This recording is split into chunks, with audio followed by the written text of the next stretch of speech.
Yo, what's going on, y'all? I'm Chief Chi. You're now watching The Reach TV. But on this segment, we call it the Cook Up. Today, we got Milan. Milan makes beats, and that he does. What's going on, Milan? Hey, so tell me, how did you start producing, man? I started producing because I had some friends that like freestyle, like on the back porch and stuff, and I was just like. So you used to be the beatboxer, like with the mouth? Nah, not even all that, but. It was just like they would be looking up beats and they couldn't find the right beats they wanted. I couldn't rap, so I was just like, I'll just try to make some beats. That's really how I started. Right. You ever think you gonna rap? Nah. All right, bet. I just had to put that in there. So like, who are your influences with producing? Really, a lot of people. Like, I think artists are more of my influence on music as opposed to producers. Like, I like Chief Keef a lot. So that's kind of where the trap beats kind of come in. Yeah. But I've always been a fan of like Currency and Wiz Khalifa, and I think that's kind of where the weird, kind of like trippy kind of sound comes from. So it's more of an influence through artists. I say like those three are people just like, I take a lot from Zaytoven. Zaytoven is probably the best producer. I can see that, I can hear that. He's definitely the best, like hands down. Okay. Yeah. Well, so you got this, what is it, a label? Or what would you call it, Capsule Corp? What is Capsule Corp?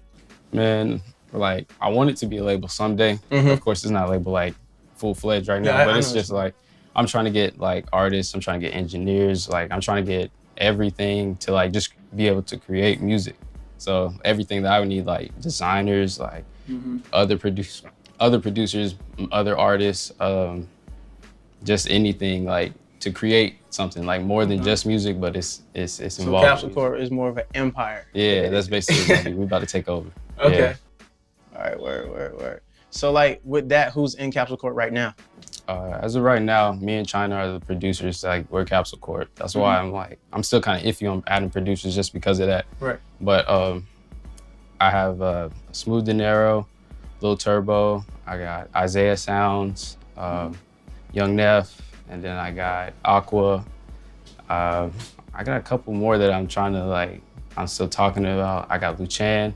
I got a couple more that I'm still like trying to see if I'm gonna add to, but nothing official just yet. But those are the main ones. Do you see any producers that's out right now that you can see yourself getting in with? Like, I would say getting on Capsule Corp then? Man. Like if there's like specific sound, if you would add somebody to it, would it have like what would it have? It wouldn't have to be a specific sound. Well, I guess it would. Like I don't want it to sound like me or China. It would have to be something completely different because I feel like me and China sound the same, like in a way, but not the same at all. Okay. Like he sounds completely different than me, and I sound completely different than him, but our styles are similar. And I would want to find somebody that's like completely opposite of that. So like when we all collab, it would be something crazy. Word, that would be real tight, man. Have a whole producer team. But so like here in my notes, you know what I'm saying? We did a little digging, not too much, of course, because like it's been out there. But the beef that you got going on with Playboy Cardi, like what's really going on? I know you did countless interviews about this, but tell me what's really going on. All right, so basically what went on was I just sent some snippets, like not even the full beats, to a different artist. That artist took it, and I guess they was in the studio together, was like, hop on this, like, but of course it's too short to like for both of them to hop on, so they had an engineer reloop it, they hopped on it, and that's how the song came about. That's how all those snippets came about. And that song, Velo and Thug, right? Yeah, the song is Velo and Thug that he did that too, yeah. Wow. So then, how did everything happen after the fact? Like that happened, and now like the whole process of you getting more publicity from this situation and things like that. How things been going after this? All right, see, this is where I want to clear something up. People trying to say I'm trying to do this shit for clout. Bro, what is clout? Like, I can't hold that shit. I can't buy nothing with it. I don't want that. I've been talking back and forth with Cardi like since this whole thing started. Like, there's a Periscope of Ian Connor bumping the song on, like when it was before it came out. Like, if you watch that whole Periscope, I bet you'll see a comment, like me commenting in there. I've just been talking about it since then, but it's gotten to the point to where it's like, I've been like, he was like talking back and forth, like he was gonna work, like he was gonna try to do something, and then kept asking for more material. So I kept sending snippets. So it wasn't like I was sending him more, like feeding him more. It's like I was just sending snippets. He was like, keep sending snippets, like I fuck with these or whatever. Like, you know what I like, this kind of stuff. And then I would question, like, you know, how are we gonna do paperwork? Like, this is over a course of like a year and a half. Cause like I've been just like, gracious, y'all basically homies now. Yeah, bro. We was working, like we were going back and forth. Like I used to post all this stuff, like us talking back and forth. So it's not old, like it's not like I'm just doing this out of nowhere. You feel me? Like I've been talking back and forth with him, trying to work this out. But now it's gotten to the point where it's like he's doing so much extra other shit, and then still performing it, and still not trying to like do right. You know what I'm saying? Like, and a lot of people just caught on to it just from me doing Butterfly Coop, and then people seeing the story and seeing how things panned out. It, like, I've been talking about this. This is not new. That whole Butterfly Coop situation was funny to me, man. Yeah, it's hilarious. Like the song was put out under a different name and everything. Yeah. Oh yeah. But speaking of that, Young Bands, what beef you got with Young Bands now? Like I saw a tweet that he put out. Like it's no beef with Bands. It's like, no beef with Bands. It's just like it's miscommunication on both sides of us trying to do something. And then, I mean, I'm a little bit older than Bands. He's a younger dude. So I guess, I don't know, he just kind of reacted and took it differently. Like he could have just called me and be like straight up and we talked about it. Like it wasn't worth going on Twitter about it. Cause I wouldn't have gone on Twitter about it with him cause I got more respect for him than that. But aside from that, man, I mean, we cool. Like I didn't talk to him since then. So like, so y'all gonna work some more? Yeah, we cool, bro. Okay, cool. so there will be some Young Bands in Milan it's gonna collabs. be, Young Bands in Milan. It's cool. Word. Well, with that being said, man, I mean, we talked about Young Bands. Yeah. You got a hit with Young Bands. Yeah, true. Dresser, yeah. We want to see how you made it, man. All right. Well, all right, bet. Let's go ahead and get into this shit, man. I also saw that 40 ounce tweeted that out too, man. That's kind of like a rap blog, if you ask me. Yeah, that was cool. Yeah, man, go ahead. Take us through the process, man. All right, well, the first thing I started with was like I said earlier, like cheap key for life. So I found some chords, and then I just used, I don't even know what instrument this is. I think it's just like some, this one is like an organ, like kind of sound. So I made these chords. I think I started off with like strings or something. And then I just like through the process of making beats, I'll make the melodies, and then I'll start playing with like the actual sound after that. Okay. Yeah. So then I made I just like played the piano melody and added that.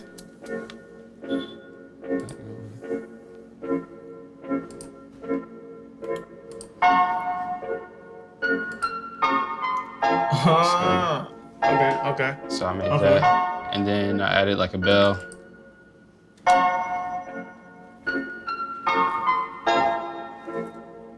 So what made you like, what was like, all right, I'm gonna pick this sound. Did you know like what sound you wanted to pick after the first one? Yeah, kind of, sort of. Like, I think with this one, I think I actually started with this. I think this was the first thing I played. And then I was like, I knew I wanted to have like a Beethoven kind of melody, kind of something like that. And then I knew I wanted to have like that chief key sound. So I was like, that's when I added the chords. And then once I got there, I was just like, all right, I know exactly how I wanted to sound from here. I knew I wanted some bells, so I added the bells. And then I just added like a lead to it. All right, so then after that, you gotta add a clap like every beat, then hi-hats. Then I added the snares. I added this extra perk sound. So like, what made you pick, I'm gonna pick this sound and that sound and this sound and that sound? Is it like you got like a go-to list of what you usually do, or like? No, it's just like trial and error. Like once I start making the beat and I figure out what I like how I want it to sound, and I start getting the actual sound of the song. Like I think about a song in my head, not a beat. Like, so I'll just start thinking about how I want it to sound in the song. So that's how I just pick my sound. So I pick the way the song I would want it to sound. Okay. Like, I don't know if that makes sense. You get what I'm saying? Then like when you make a beat, you already know who you gonna send out to? Basically, no, when I make it, I'll send it to whoever, but I always have an idea in my head of how I want it to sound or how somebody could get on it.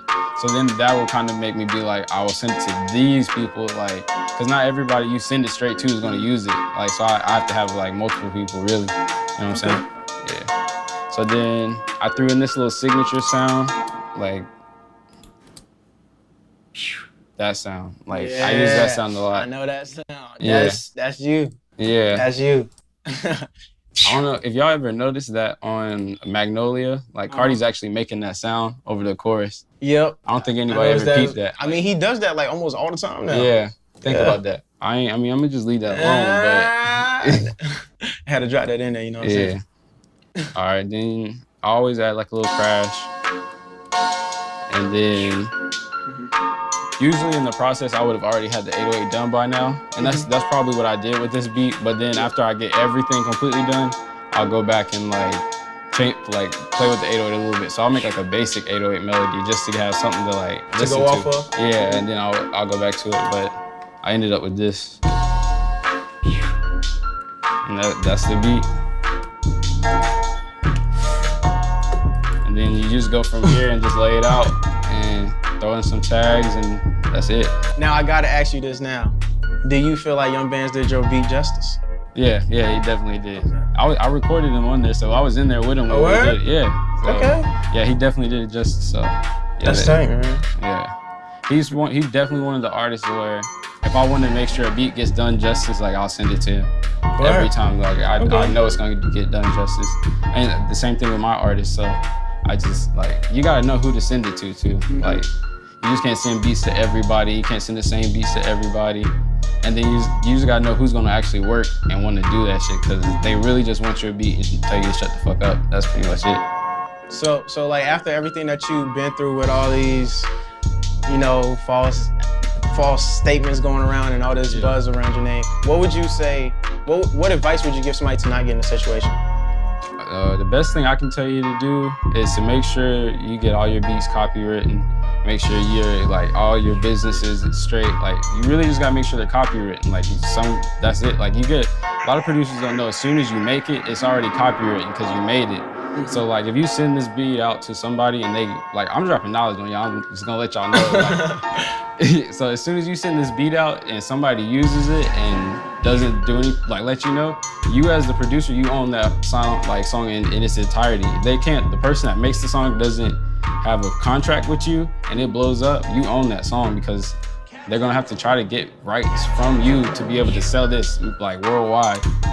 So at this point, now that I've learned a lot more other stuff, that's just the tip of the iceberg. Now that I've learned stuff, let somebody finesse you, but make sure you got your shit copywritten. Let them do it. It doesn't matter, because as soon as they do it, your stuff's copywritten. And 9 times out of 10, this artist just made a hit and it blew up. Their shit's not copywritten, so you'll start getting the payments before they even would.